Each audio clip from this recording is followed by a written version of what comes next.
বঙ্গোপসাগরে গভীর নিম্নচাপের কারণে সারা দেশে দমকা হাওয়া সহ বৃষ্টি। চট্টগ্রামে পাহাড়ে ঝুঁকিপূর্ণ বসবাসকারীদের সরে যাওয়ার নির্দেশ। ঝুঁকিপূর্ণ এলাকাসমূহ থেকে দ্রুত সরে যাওয়ার জন্য নির্দেশ প্রদান করা যাচ্ছে। ঝুঁকিপূর্ণের ভিতরে তারপর মানুষ কিছু করে না, গরিব দুর্গের কোথায় যাবে? ভাড়া কম, ছেলে মেয়ে বেশি, ক্যাম্প কম, ওই কারণে থাকতেছে। যারা সরে যায়নি মাইকিং এর পরেও তাদেরকে কিন্তু আমরা অপসারণ করছি। কাল দুপুর পর্যন্ত বৃষ্টির আভাস, রাজধানীতে জলজটে ভোগান্তি। অনেক জায়গায় পানি জমে গেছে, খুব কষ্টকর হয়ে গেছে আর কি আজকে আসা। সব জায়গায় পানি পার হয়ে আসতেছে। এই যে দেখেন কোনো পানি যাওয়ার কোনো ব্যবস্থার লাইন আছে? যে অবস্থা, এদিক দিয়ে যারা চলাফেরা করে, এদিকে বসবাস করে, সবার জন্যই চরম ভোগান্তির একটা বিষয়। দেখছিলেন প্রধান শিরোনাম। সন্ধ্যার সময় সঙ্গে আছি আমি জাফর সাদিক। এবার অন্যান্য শীর্ষ সংবাদ। ওষুধ কিনতে দক্ষিণ এশিয়ার মধ্যে সবচেয়ে বেশি টাকা খরচ হয় বাংলাদেশে, ক্রেতাদের নাভিশ্বাস।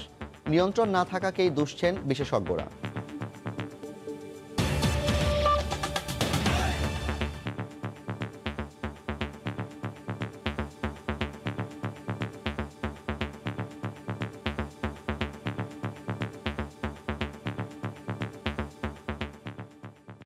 বঙ্গোপসাগরে গভীর নিম্নচাপের প্রভাবে সারা দেশে দমকা হাওয়া সহ বৃষ্টি হচ্ছে।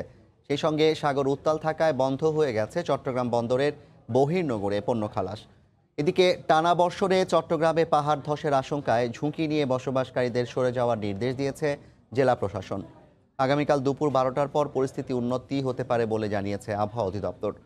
পার্থপ্রতিম বিশ্বাসকে সঙ্গে নিয়ে কমলদের রিপোর্ট।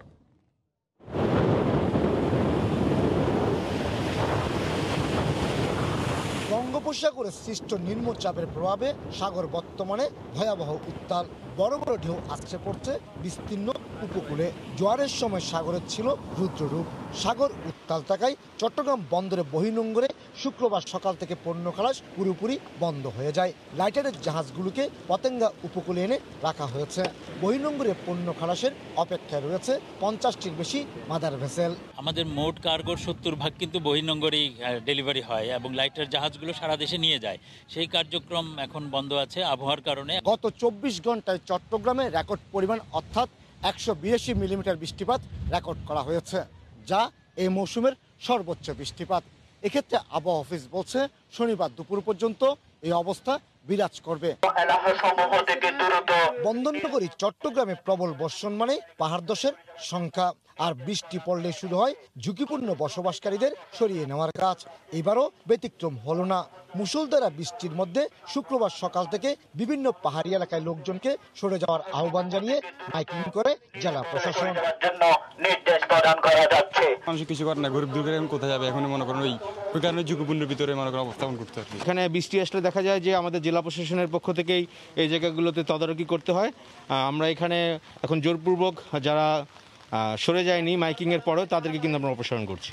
দুপুরে জোয়ার আসার সাথে সাথে বাড়তে থাকে ঢেউয়ের মাত্রা। বিশাল আকৃতির ঢেউ আছড়ে পড়ে উপকূলে, আর তাই দুর্ঘটনা এড়াতে পতেঙ্গায় বেড়াতে আসা দর্শনার্থীদের সরিয়ে দেয় পুলিশ। কমল দে, সময় সংবাদ, চট্টগ্রাম। এই মুহূর্তে চট্টগ্রামের পতেঙ্গায় আছেন রিপোর্টার কমল দে। সরাসরি যাচ্ছি তার কাছে। কমল। ধন্যবাদ জাফর।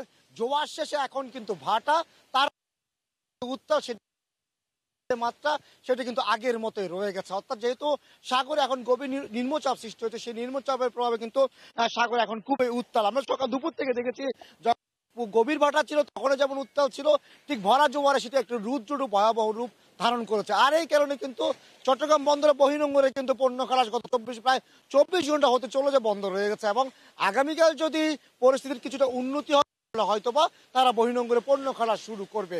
কারণ জানেন যে ঢেউয়ের কারণে কিন্তু যদি মাদার ভেসেলের পাশে লাইটারের জাহাজ থেকে পণ্য খালাস করতে গেলে দুর্ঘটনার সংখ্যা থেকে যায়। আজকে কিন্তু চট্টগ্রামে রেকর্ড পরিমাণ বৃষ্টিপাত হয়েছে, যার পরিমাণ প্রায় 182 মিলিমিটার বৃষ্টিপাত, যেটি দুপুর 12টা থেকে বিকেল 3টার মধ্যে হয়েছে 55 মিলিমিটার বৃষ্টিপাত, যা এই মৌসুমে বেশি বৃষ্টিপাত।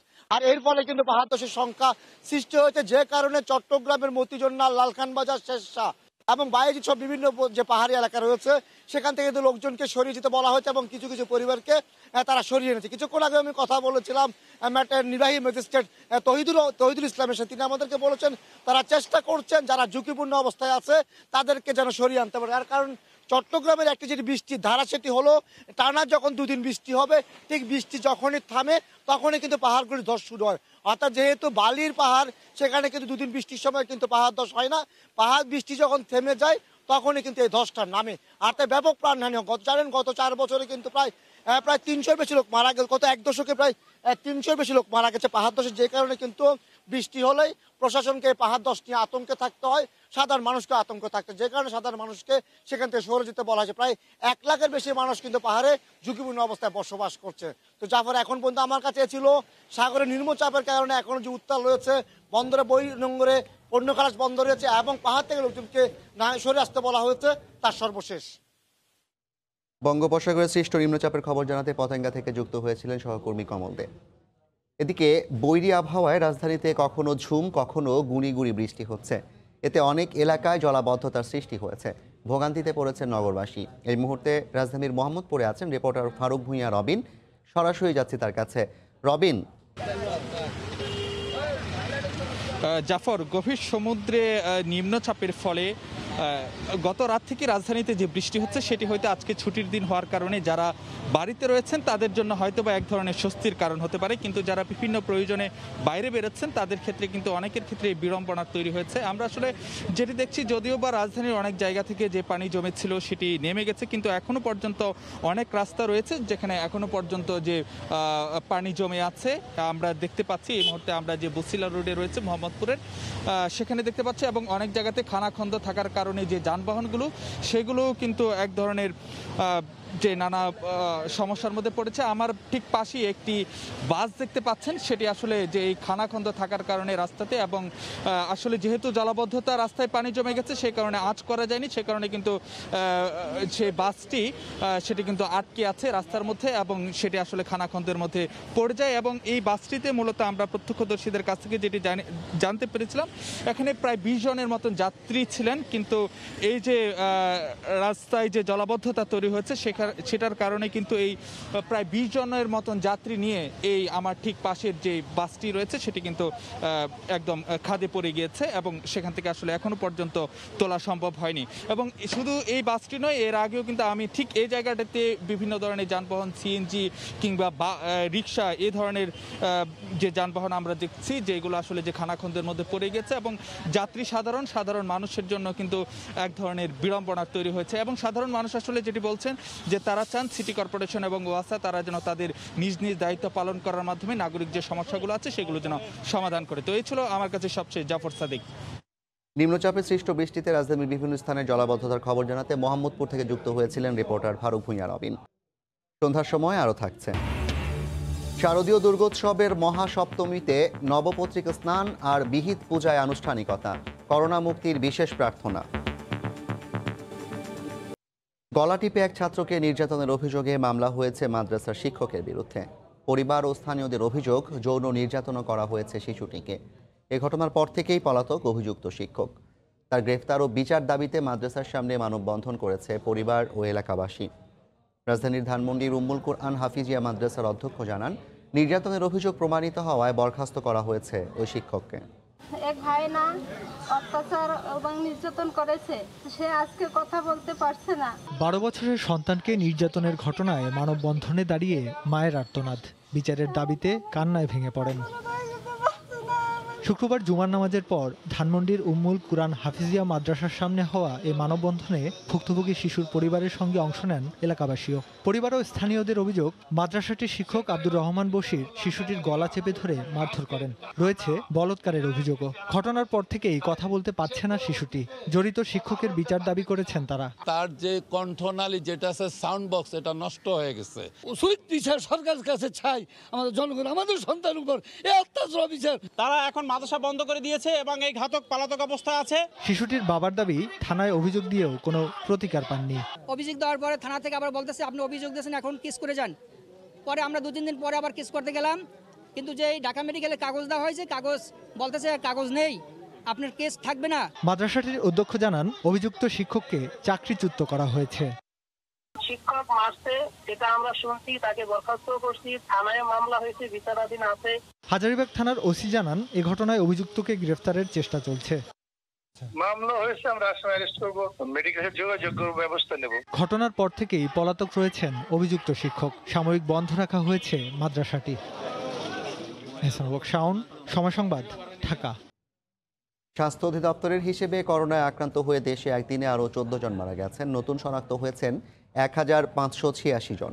এ নিয়ে দেশে মোট রোগীর সংখ্যা 3,96,413 জন।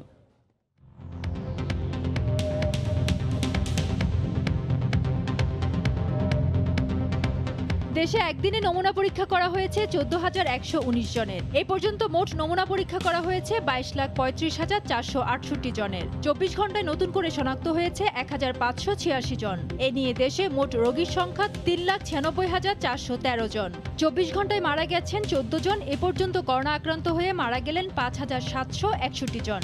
করোনা থেকে 24 ঘন্টায় সুস্থ হয়েছেন 1,500 জন। এ পর্যন্ত সুস্থ হয়েছেন 3,12,065 জন।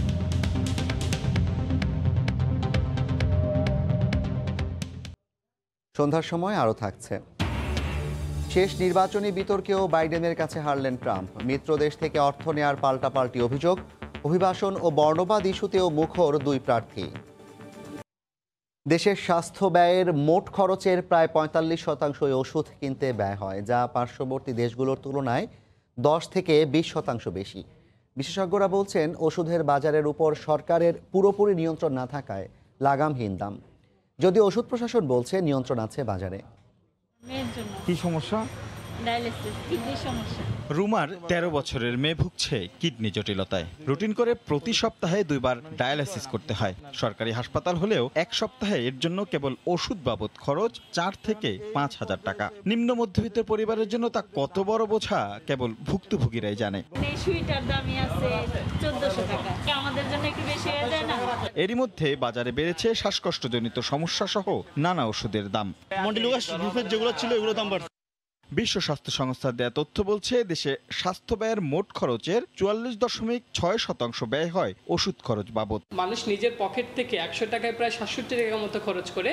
সেই 67 টাকা থেকে ওষুধের জন্য প্রায় 50%-এরও বেশি শুধুমাত্র ওষুধের জন্য খরচ হয়। দেশে উৎপাদিত 117টি ওষুধের দাম সরকার নির্ধারণ করলেও বাকি ওষুধের ক্ষেত্রে সরাসরি হস্তক্ষেপ থাকে খোদ ওষুধ প্রস্তুতকারী প্রতিষ্ঠানগুলোর। বাড়তি দামের ক্ষেত্রে এই প্রক্রিয়াকেই দুষছেন বিশেষজ্ঞরা। 117টি ওষুধের মূল্য নির্ধারণ করবেন, বাকিগুলোর মূল্য নির্ধারণের দায়িত্ব কোম্পানিকে দিয়েছেন এইভাবে যে তারা একটি প্রস্তাব করবে, ওনারা সেটা অনুমোদন দিয়ে গেজেট নোটিফিকেশন করবেন। জাস্ট এটা হচ্ছে একটা এন্ডোর্সমেন্ট দেওয়া, মূল্যটা আসলে নিয়ন্ত্রণ না করা। তবে এমন অভিযোগ প্রত্যাখ্যান করলেও ওষুধ প্রশাসন অধিদপ্তর বলছে, সরাসরি দাম নির্ধারণের আওতায় আরও ওষুধের অন্তর্ভুক্তিতে কাজ করছেন তারা। ওষুধের মূল্যের উপর আমাদের নিয়ন্ত্রণ আমরা মনে করি আমাদের শতভাগ আছে। বাংলাদেশে ওষুধ বাবদ মাথাপিছু খরচ বার্ষিক $15.1। এই ওষুধের ব্যয় মেটাতেই হিমশিম খাচ্ছে মধ্যবিত্ত, বিশেষ করে নিম্ন মধ্যবিত্ত আর নিম্নবিত্তরা। সেক্ষেত্রে এই খাতে সরকারের ব্যয় বা ভর্তুকি যাই বলি না কেন সেটি বাড়ানোর তাগিদ দিচ্ছেন বিশেষজ্ঞরা। রাশেদ লিমন, সময় সংবাদ, ঢাকা। চক্ষুদান ও প্রাণ সঞ্চারে মণ্ডপে জাগ্রত হলেন দেবী দুর্গা। অঞ্জলি শেষে সারা দেশের 30,313টি মণ্ডপে কেন্দ্রীয়ভাবে করোনা মুক্তির বিশেষ প্রার্থনা করে ঢাকেশ্বরী জাতীয় মন্দির। মায়ের আশীর্বাদে করোনা মুক্ত হবে ধরা, এমন প্রার্থনা আগতদের। মহাসপ্তমীতে মহামায়া, মণ্ডপ মুখর ঢাকের বাদ্যি, কাঁসর ঘণ্টার টংকারে। প্রতিমায় চক্ষুদান ও প্রাণ সঞ্চার শেষে জাগ্রত করা হয় মৃন্ময়ীর চিরন্ময় রূপ। কেবল প্রতিমা পূজাতেই সীমাবদ্ধ আয়োজন, তার সঙ্গে স্বাস্থ্যবিধির কড়া নজরদারি। তাই থেমে থেমে বর্ষণে বিরূপ প্রকৃতি আর পূজার্থী উভয়ই। সপ্তমী কল্পারম্ভ শেষে বিহিত পুজোয় প্রতিমাকে মাতৃরূপে বরণ করা হয় ষোড়শ উপচার আর নৈবেদ্যে। এরপর শঙ্খ আর পদ্মে চলে মঙ্গলারতি। সবশেষ দেবী চরণে পুষ্পার্ঘ্য নিবেদন। বাংলাদেশ পূজা উদযাপন পরিষদ ও মহানগর সার্বজনীন পূজা কমিটির ফেসবুক পেজ থেকে সরাসরি সম্প্রচার করা হয় অঞ্জলি নিবেদন। প্রতিমাকে পূজা দেখতে পাচ্ছি, অঞ্জলি দিতে পারছি, এটাই আমার কাছে বড় ব্যাপার। চলে যাওয়ার সময় করোনা নিয়ে যায় যেন আমরা যেন অনেক ভালো থাকি। অনেক পূজা মণ্ডপে ঘুরতে যেতাম, এখন সবাই একজন একজন করে আসতেছে। করোনার হাত থেকে রক্ষা করেন। পুষ্পাঞ্জলি শেষে বেলা 12টা বেজে 1 মিনিটে করোনা মুক্তির বিশেষ প্রার্থনায় শেষ হয় মহাসপ্তমীর আচার। মহাসপ্তমীতে দেবী মণ্ডপে প্রাণ সঞ্চার হলো দুর্গতি নাশিনী মা দুর্গার। মায়ের বিসর্জনের সাথেই দূরে যাবে করোনা, শুধু থেকে যাবে পূজার্থীদের জন্য আশীর্বাদ, এমনটাই প্রার্থনা ভক্তদের। মৌসুমী মো, সময় সংবাদ, ঢাকা।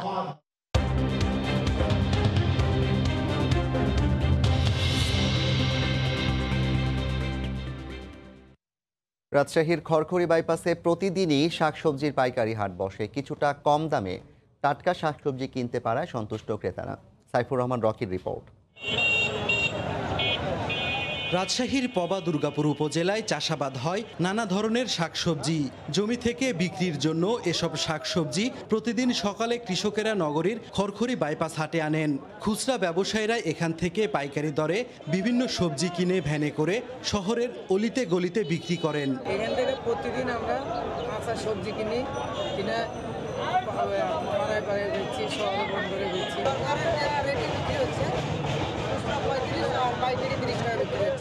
হাটে সরবরাহ বাড়ায় কাঁচামরিচ, বেগুন, পেঁয়াজ, আলু, পটল, করলা সহ বিভিন্ন সবজির দাম কিছুটা কমেছে বলে জানান আড়তদাররা। আমরা শাকসবজি ধরেন দুর্গাপুর থানা, পবা থানা, গ্রাম থেকে আসতে দাম এখন মোটামুটি আর কয়েকদিনের চাইতে এখন একটু কম আছে। খানিকটা সাশ্রয়ী মূল্যে টাটকা শাকসবজি কিনতে পারায় অনেক ক্রেতা বাজার করতে আসেন এখানে।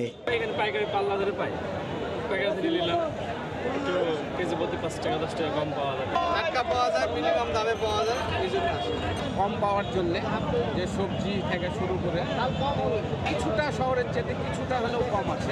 বিক্রেতারা জানান চলতি মৌসুমে অতিবৃষ্টি ও বন্যার পানিতে ক্ষেত তলিয়ে যাওয়ায় অনেক শাকসবজি নষ্ট হয়ে গেছে। সাইফুর রহমান রকি, সময় সংবাদ, রাজশাহী। দেশের বাইরের খবর। যুক্তরাষ্ট্রের প্রেসিডেন্ট নির্বাচনের চূড়ান্ত বিতর্কেও রিপাবলিকান প্রেসিডেন্ট ডোনাল্ড ট্রাম্পকে হারালেন ডেমোক্র্যাট প্রেসিডেন্ট প্রার্থী জো বাইডেন। গণমাধ্যমের জরিপে 53% ভোট পেয়ে জিতেছেন বাইডেন, আর ট্রাম্প পেয়েছেন মাত্র 39%। বিতর্কস্থল টেনেসি অঙ্গরাজ্যের ন্যাশভিল থেকে বিস্তারিত জানাচ্ছেন হাসানুজ্জামান সাকি। মার্কিন প্রেসিডেন্ট নির্বাচনে প্রতিদ্বন্দ্বী দুই প্রার্থীর মধ্যে চূড়ান্ত বিতর্ক, মুখোমুখি ডোনাল্ড ট্রাম্প ও জো বাইডেন। কড়া নিয়মকানুনের মধ্য দিয়ে বিতর্কের শুরুটা পিনপতন হলেও উত্তাপ ছড়াতে খুব একটা বেশি সময় নেননি দুই প্রার্থী। বিতর্কের শুরুতেই মহামারী কোভিড-19 প্রসঙ্গ টেনে বিতর্কে জড়ান তারা। It's a worldwide pandemic. It's all over the world. You see the spikes in Europe. বিতর্কের এক পর্যায়ে উঠে আসে জাতীয় নিরাপত্তার বিষয়টিও। ট্রাম্প অভিযোগ করেন রাশিয়া, ইউক্রেন, চীনের সাথে বাইডেনের ভালো সম্পর্ক। সেসব দেশ থেকে অর্থনৈতিক সুবিধা নিয়েছেন তিনি। There has been nobody tougher to Russia. Between the sanctions, nobody tougher than me on Russia. Clear that any country, no matter who it is, that interferes in American elections will pay a price. বিতর্ক শেষে পরিচালিত সবকটি জরিপে দেখা গেছে এতে জয়ী হয়েছেন Joe Biden. যুক্তরাষ্ট্রের প্রেসিডেন্ট নির্বাচনে ঝুলন্ত অঙ্গরাজ্য রয়েছে 10টি। এসব অঙ্গরাজ্যের বেশিরভাগ ভোটাররাই এখনো সিদ্ধান্ত নেননি তারা কাকে ভোট দেবেন। তবে এই শেষ বিতর্কের পর নির্বাচন বিশ্লেষকরা মনে করছেন তারা তাদের পছন্দের প্রার্থীকে বেছে নেবেন। আর এসব সুইং ভোটারদের পছন্দের উপরেই নির্ভর করছে আগামী 3 নভেম্বরের নির্বাচনের ফলাফল। হাসানুজ্জামান সাকি, সময় সংবাদ, বেলমন্ট ইউনিভার্সিটি, ন্যাশভিল, টেনেসি। এ পর্যায়ে শীর্ষ সংবাদ জানিয়ে দিচ্ছি আরেকবার।